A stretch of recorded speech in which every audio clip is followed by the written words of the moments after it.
Et coucou mes amis, j'espère que vous allez tous bien. Donc pour une fois, vous allez me voir. En tout cas, bon, il y avait certaines vidéos où vous m'avez déjà vu. Et donc pour les nouveaux abonnés, en tout cas qui m'avaient jamais vu, voilà mon visage. Donc j'ai un petit peu une tête de fou aujourd'hui parce que j'ai travaillé toute la semaine. J'ai travaillé ce matin d'ailleurs aussi.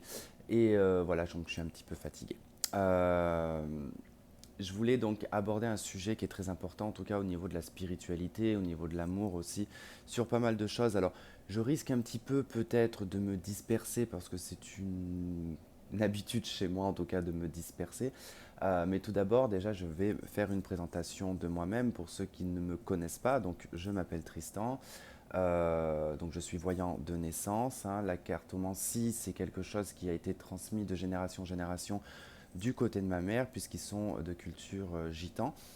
Et voilà, donc c'est quelque chose qui m'a été vraiment, j'ai vraiment baigné dedans. Donc pour moi, ça n'a pas été, je n'ai jamais ouvert un bouquin, en tout cas pour le tarot. Donc c'est quelque chose, voilà, que je ne regarderai jamais parce que je ne veux pas me fixer sur des interprétations, en tout cas écrites. Je préfère me baser sur mon interprétation qui m'a été, en tout cas, transmise et de comment moi je ressens les choses. Euh, Tous ceux, en tout cas, de ma famille, on détient tous, en tout cas, un don, que ce soit la voyance, que ce soit être médium, ou notamment j'ai un de mes frères qui fait beaucoup de voyages astral. Et voilà, donc c'est quelque chose en tout cas qui n'est pas inconnu chez nous, quelque chose qui n'a pas été à cacher quand j'étais petit par exemple, hein, puisque j'avais vraiment en tout cas la chance d'avoir ma maman qui me guidait énormément et que voilà, elle me disait souvent quand il m'arrivait des choses, n'en parle pas. Enfin voilà, c'était pour éviter en tout cas tout le côté un petit peu, on va dire, psychiatrique, hein, puisque quand on est petit et qu'on peut sortir certaines choses, des fois, voilà, ça peut inquiéter les adultes et on peut être en tout cas dirigé par une voie, on va dire, de psychiatre ou ce genre de choses. Bref, donc ça c'était la petite parenthèse. Et donc le sujet de cette vidéo, c'est les dangers de la spiritualité. Pourquoi est-ce qu'il y a un danger dans la spiritualité? Tout simplement parce que déjà, la spiritualité, c'est quelque chose de personnel, d'accord? Peu importe la forme qu'on va y mettre ou la vérité qu'on peut avoir, dans le fond, le résultat est le même pour tout le monde. Que ce soit en tout cas dans la religion, la spiritualité ou autre, la finalité est toujours la même, c'est les formes qui changent, d'accord? Moi, ce qui me dérange énormément, c'est quand je vois des vidéos qui ont énormément de vues sur soi-disant certaines canalisations ou ce genre de choses. Et quand j'écoute, hein, parce que je suis très curieux et que j'analyse en tout cas le sujet ou les choses, j'ai un peu l'impression que c'est du domaine des sectes. Tout simplement parce que j'ai l'impression qu'on vous dit ce que vous avez à faire, qu'il y a un travail à faire sur soi, qu'il faut être artisan de lumière entre guillemets. Alors je ne dis pas que ce genre de choses c'est faux, c'est pas ça. C'est que de toute façon la lumière on l'a en soi, qu'on veuille l'émaner ou qu'on ne veuille pas l'émaner, ça c'est notre problème personnel, d'accord? Ce n'est pas parce qu'on va voir un énergéticien ou qu'on va voir telle ou telle chose ou qu'on va consulter telle ou telle chose que notre lumière elle va grandir. Ce n'est pas comme ça que ça fonctionne, d'accord? On est déjà dans une période en fait, et c'est pour ça que je fais cette vidéo, parce que ce que je peux constater en spiritualité et ce que je peux constater pardon, en politique, ou ce qui se passe actuellement dans le monde, c'est exactement la même chose. On dirige l'être humain comme un mouton, tout simplement. On dit à l'être humain ce qu'il doit faire. On le, c'est pas qu'on l'oblige, c'est pas ça, mais c'est voilà, c'est par exemple, oui, bah si tu n'as pas l'amour dans ta vie, c'est parce que là, tu vois, tu as loupé quelque chose, tu n'as pas travaillé dessus, tu n'as pas fait ce travail sur toi. Alors ça, faut arrêter parce que ça, en aucun cas, quand vous êtes né ou Dieu ou peu importe, hein, en aucun cas on a dit tu es imparfait, donc il va falloir que tu travailles pour devenir parfait. Jamais ça a été ça. Je pense que Dieu, de toute façon, nous a conçus de façon parfaite. C'est la vie, tout simplement, qui fait que l'environnement donne des choses qui ne sont pas forcément saines. Donc, on se raccroche à des choses et puis on va se créer à l'intérieur de soi une forme de mal-être, une forme de d'insatisfaction, parce que dans le monde dans lequel on vit, on n'est pas forcément satisfait de ce que l'on a, de ce que l'on peut voir. On peut trimer. Certaines personnes ont plus de chance que d'autres. Ça, je l'accorde, d'accord?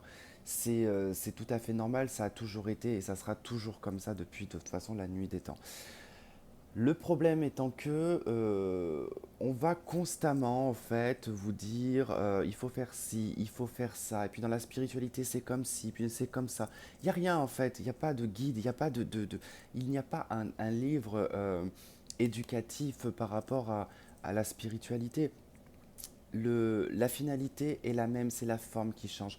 Prenez le chemin que vous avez envie de prendre, vraiment. Ce n'est pas parce que vous allez faire telle ou telle chose que le résultat au bout va arriver plus rapidement ou que vous allez avoir mieux, d'accord? Le souci étant que j'ai remarqué que c'est comme si quand vous disiez tu vas atteindre le paradis. Si tu fais ci et ça, en fait, mais dans la vie, c'est-à-dire que c'est pas après la mort, d'accord? On vous dit là, maintenant, dans l'instant T, dans la vie, dans la matière, tu vas atteindre le paradis si tu travailles, que tu fais ci, que tu fais ça. Mais ce qu'il faut comprendre, c'est que la vie, elle est difficile pour tout le monde. C'est une épreuve. La vie a toujours été une épreuve, c'est un apprentissage, d'accord? Jusqu'à la fin de sa vie, on est dans l'apprentissage.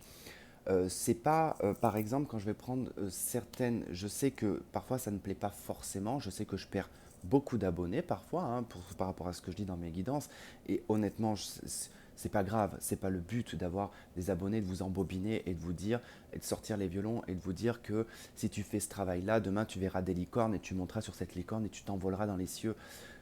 Non, ça il va falloir un petit peu, je pense, arrêter, redescendre un petit peu sur terre et voir ce qui se passe un petit peu autour, d'accord?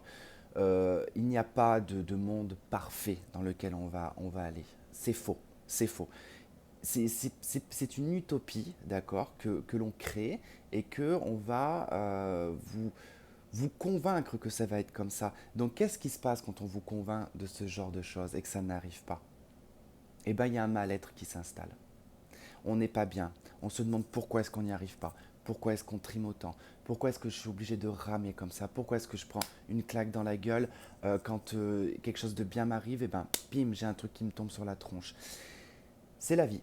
C'est comme ça a toujours été. Notamment, je vais dire quelque chose qui est peut-être dur, mais si vous remarquez, l'être humain, bon, c'est logique. Quand quelqu'un va vous dire waouh, j'aimerais bien en tout cas rencontrer l'amour, je me sens seul, je suis triste, de toute façon, je vais finir toute seule, je vais finir tout seul. On va vous dire mais non, on va vous mettre la main sur l'épaule en vous disant mais non, t'inquiète pas, tu trouveras quelqu'un. Alors, est-ce que dans ces moments-là, on pense à toutes les personnes? Parce que moi, j'en ai connu, j'en connais des personnes qui sont âgées, je connais des personnes qui sont décédées, qui n'ont jamais rencontré l'amour de leur vie. Ça fait partie de la vie, tout simplement. On ne peut pas tout avoir dans la vie. Et je crois qu'on a mis une espèce de finalité, en fait, dans le monde, dans la matière. Que, voilà, qu'on pouvait atteindre le nirvana, qu'on pouvait, euh, comment dire, je sais pas comment trouver les mots pour vous dire et pour que vous puissiez comprendre, mais je pense que vous comprenez un petit peu ce que je veux dire. Le, le fait que on puisse se dire ça y est, je souffle, mes problèmes sont terminés. Ça y est, j'ai la vie parfaite, j'ai la maison, j'ai le mari ou j'ai la femme, j'ai les enfants, et ça y est, c'est le monde des bisounours. Non, ça sera jamais comme ça. C'est comme les relations de couple. On va revenir là, on va venir sur les relations de couple ou sur les relations amoureuses. Depuis la nuit des temps, ça a été comme ça. Il n'y a pas eu de. C'est juste que les générations, elles ont changé, que les modes de rencontre ont changé. Bon, à l'heure d'aujourd'hui, c'est vrai que tout ce qui est réseau, tout ce qui est internet et tout, a un petit peu tout flingué. Mais finalement, c'est juste qu'en fait, qu'on est plus facilement décelable, quelque part, on peut plus facilement se faire griller que ce qu'on pouvait se faire griller à l'époque. À l'époque, il n'y avait pas le téléphone, il n'y avait pas tout ça, donc on ne pouvait pas savoir réellement si on était entre guillemets cocu ou voilà, on avait peut-être des soupçons, mais voilà, il fallait que vraiment on tombe sur la personne et sur l'acte, sur le moment d'ouvrir la porte et de tomber sur votre conjoint ou voilà, bref, ça aussi vous l'avez compris. Maintenant, voilà, on a ce moyen qui fait qu'on peut très rapidement savoir si quelqu'un vous trompe ou avoir des soupçons par rapport au téléphone. Et ça, malheureusement, voilà, c'est quelque chose qui arrivera, je pense, toujours. Et on va en venir aux flammes jumelles et aux âmes sœurs. Alors, moi, vous connaissez mon point de vue là-dessus, c'est que euh, vous pouvez croire, vous pouvez mettre une étiquette sur ce que vous voulez. C'est pas le souci. Moi, ça me dérange absolument pas hein, que vous mettiez flamme jumelle, âme sœur, que vous ayez un besoin en tout cas d'étiqueter, d'éditer quelque chose sur quelque chose qui ne se contrôle pas et qui fait partie en tout cas des sentiments. Pour moi, c'est l'amour véritable de personnes qui s'aiment vraiment, qui se sont trouvées, qui se respectent et qui sont en tout cas sur la même longueur d'onde et qui sont sur la même finalité finalement de construction de ce genre de choses.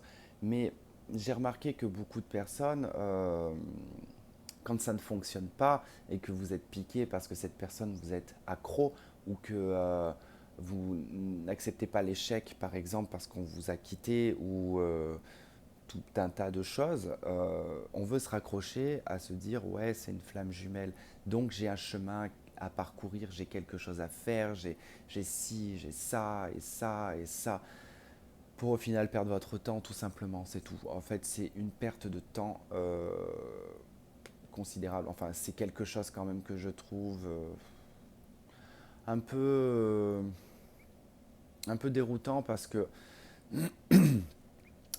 j'étais à l'époque, il y a peut-être un an et demi de ça. J'y ai cru, hein, ce genre de choses, hein, j'y ai cru.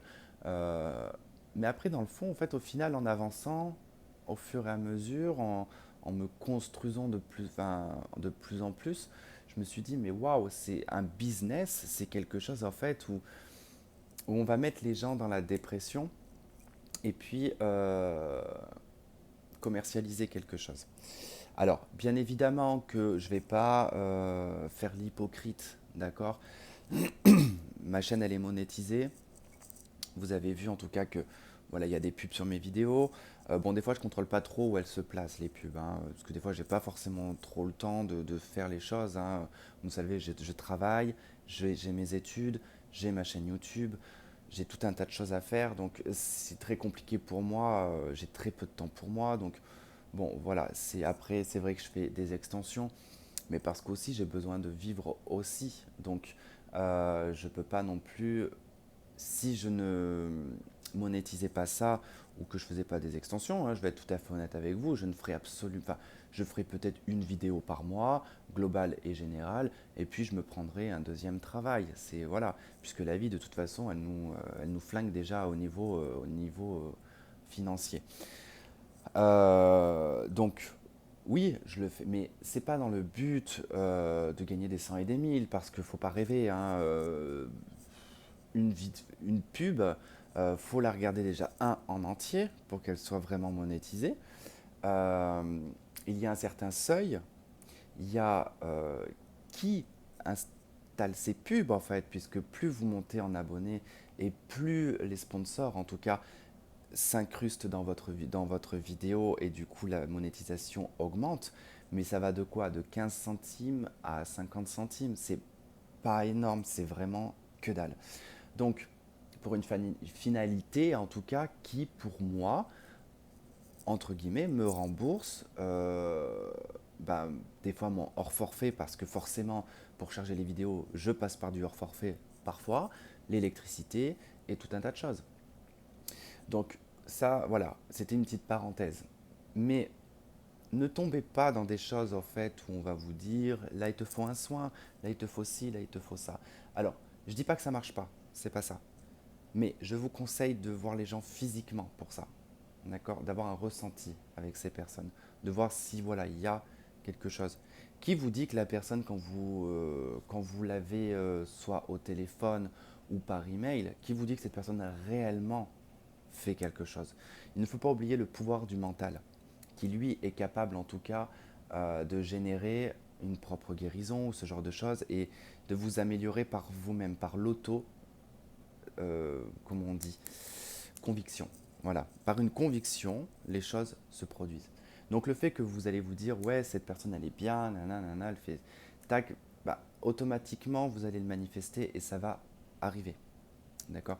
C'est des choses toutes bêtes. On va prendre un exemple. Parfois vous vous coupez, mais sans même vous rendre compte, et puis au moment où vous voyez la plaie, ça vous fait mal. Alors que ça fait peut-être 20 minutes que vous êtes coupé, vous n'avez rien senti. Vous voyez la plaie, vous avez mal. Donc, comme quoi le mental, en fait, a une action très importante. Et c'est un petit peu voilà, ce qui se produit par rapport à tout ce qui peut se passer.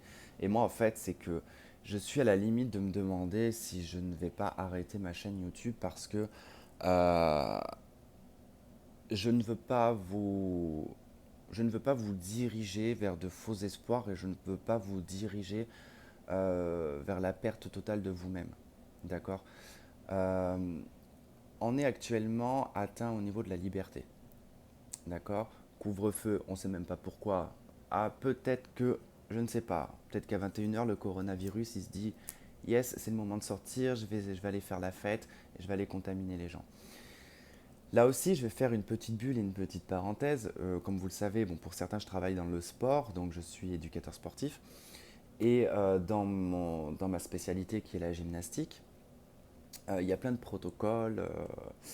On ne peut pas être pieds nus, il faut mettre du gel hydroalcoolique sur les pieds, il ne faut pas mettre les mains sur tout ce qui va être support tissu, mais il faut que ça soit sur du support cuir. Enfin, il y a tout un tas de chichis, en fait, de comédie, en fait, que tout le monde gobe, en fait, tout le monde gobe ça.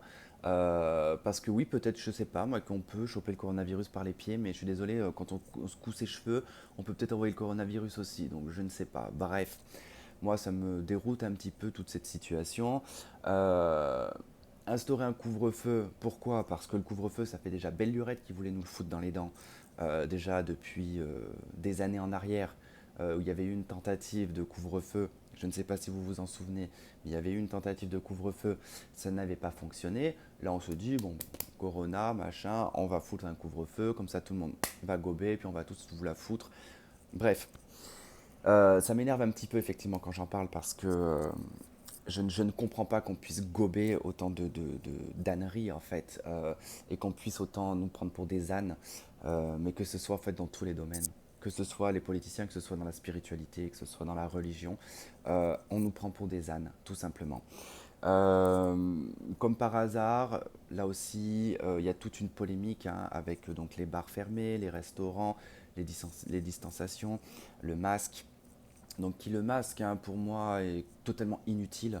D'ailleurs, faites très attention à l'application pour le Covid, là, puisque vous pouvez dénoncer les personnes autour de vous qui n'ont pas le masque et ils se taperont une amende. Bref.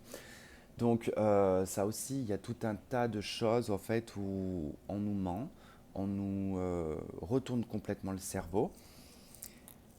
Et je ne comprends pas en fait qu'on n'ait pas de pouvoir en fait dessus. Donc, puisqu'on veut apaiser les situations, donc on va nous sortir des faits d'attentats, par exemple.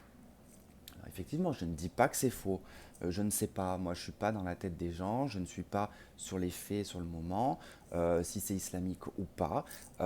Et je ne veux pas polémiquer là-dessus parce que voilà, c'est vrai que moi c'est enfin bref que j'affectionne hein, c'est voilà ça fait partie de mes origines aussi hein, voilà donc j'ai bref.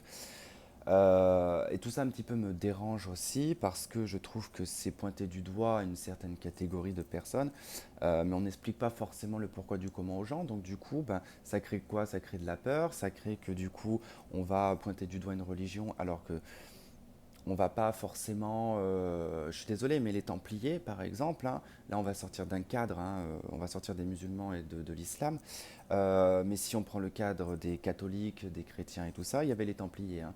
Les Templiers qui sont devenus les francs-maçons, et les francs-maçons qui sont devenus les Illuminati, qui sont, je le rappelle, attention, les Illuminati qui a été modifié par le temps parce qu'on a voulu en faire une secte, mais à l'époque c'était des alchimistes, hein, c'était des scientifiques, et que par rapport à l'Église, c'était mal vu d'être scientifique et d'avoir en tout cas des réponses par le biais de la science. Bref, là aussi, j'ai pas envie de forcément de polémiquer là-dessus parce que si j'en parle, ça durerait des heures.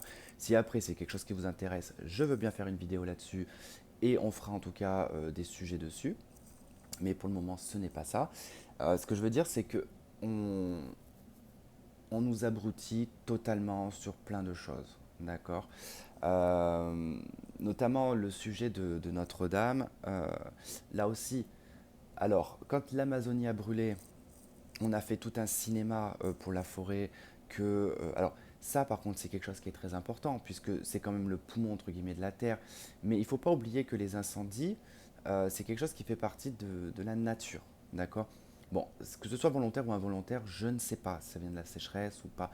Mais c'est un cycle naturel qui fait que ça produit du soufre et que ce soufre-là, en fait, va nourrir la terre et que cette terre va se réenrichir pour reproduire une végétation. D'accord. C'était déjà le cas à l'époque, il y a très très longtemps, avec les volcans et tout ça. C'était des notions, en tout cas, de cycle qui a besoin, en tout cas, de renourrir un petit peu la terre. Bref. Par contre, pour l'église Notre-Dame, personne n'a tapé scandale qu'on allait abattre je ne sais pas combien d'arbres pour refaire les charpentes.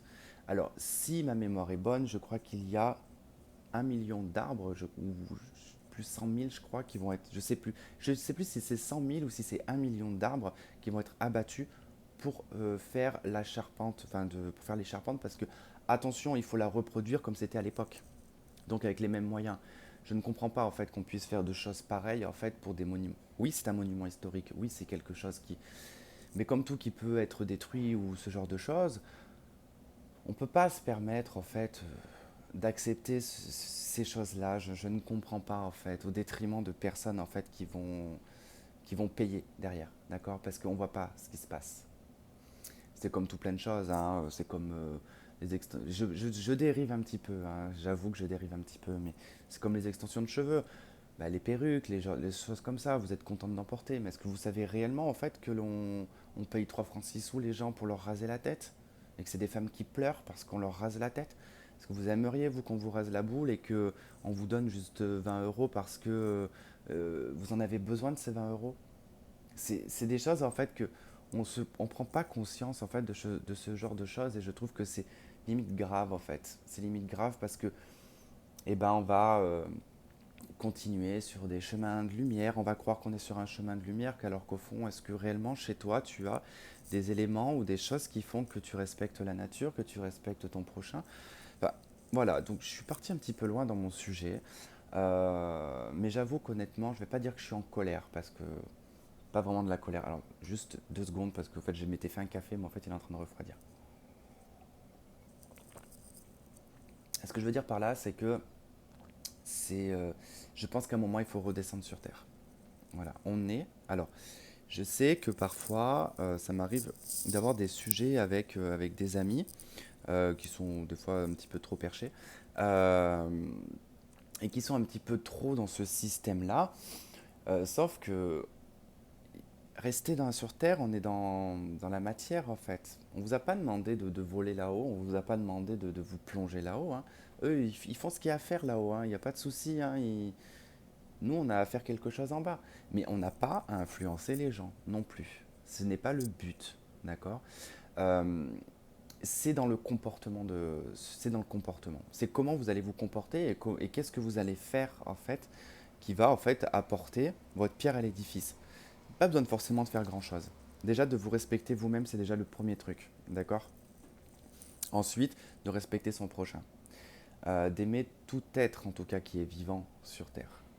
Ça, c'est la base en fait. Après le reste de ce que vous faites, que vous fumiez, que vous buviez, que vous mangiez gras, que vous ne soyez pas végétarien. Mais ça, on s'en tamponne en fait. C'est pas c'est pas ce qu'il y a de plus important.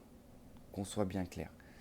Ce qui va être important, par exemple, c'est que d'éviter est-ce qu'on en vienne, par exemple, à l'abattage des animaux en masse, à ce genre de choses. C'est tout. L'être humain, il n'est pas fait, par exemple, pour manger de la viande tous les jours, d'accord.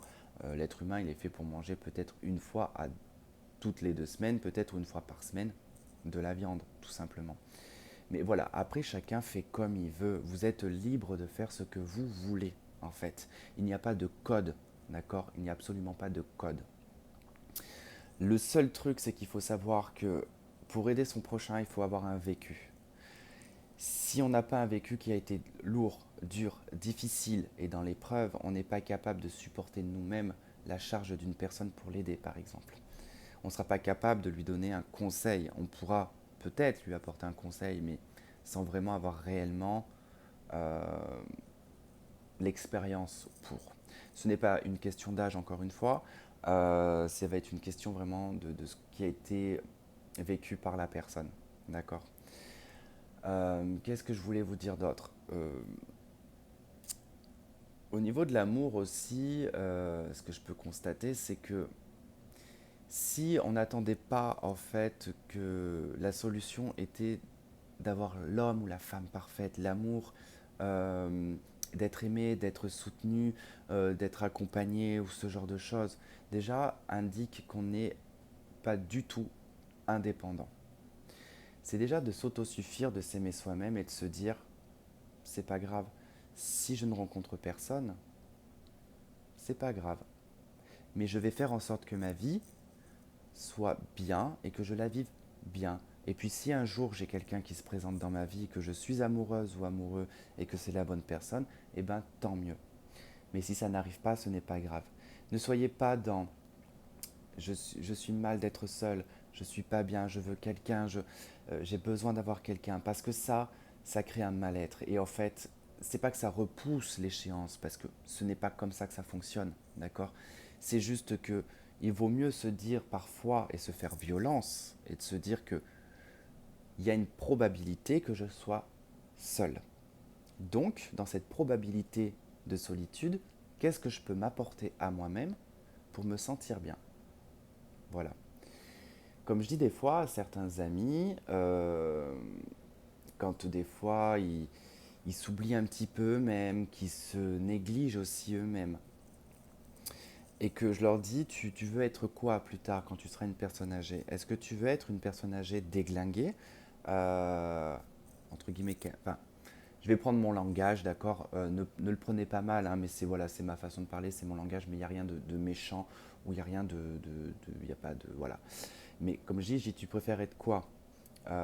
D'être vieux cassos et d'être sur les sites de rencontres à aller attraper des genoux ou des jeunettes alors que ça n'a aucun sens, et d'être ridicule surtout, ou tu préfères être quelqu'un de bien dans ton corps, d'être bien matériellement aussi, parce qu'il ne faut pas oublier que le matériel c'est important sur la matière. On ne peut pas vivre d'amour et d'eau fraîche, il faut arrêter le cinéma. On ne peut pas vivre en culotte dans les bois, enfin, et encore en culotte, hein, avec une feuille pour juste se protéger. Et c'est pas comme ça en tout cas. C'est voilà, c'est apporte-toi à toi-même en fait une structure et une stabilité pour ton avenir plus tard. Parce que si par malheur, pas par malheur, parce que c'est pas un malheur, tu es seul, il vaut mieux que tu aies quelque chose pour te divertir, peut-être voyager, euh, visiter peut-être des musées, ce genre de choses, occuper ses journées, ou voilà, enfin, et puis d'être en bonne santé, surtout. Donc, je pense que j'ai fait un petit peu le tour de tout et n'importe quoi. Donc, du coup, je comprendrai que pour certains, vous allez vous désabonner ou que, en tout cas, vous allez mettre des dislikes. Du coup, j'ai l'habitude, hein, de toute façon, puisque ça aussi, il y a des gens qui, ça me fait aussi doucement rire que des fois, je poste une vidéo dans la seconde. Hein, dans la seconde, hein. La vidéo elle peut durer une demi-heure. Hein. J'ai déjà 2 dislikes. Donc déjà, je sais qu'il y a 2 personnes sur YouTube que je pense qui me détestent au plus haut point. Mais bon, c'est pas, je m'en fiche. Honnêtement, je m'en fiche. Hein. J'ai jamais, en tout cas, cherché à être aimé. Voilà, de toute façon, ça a toujours été comme ça.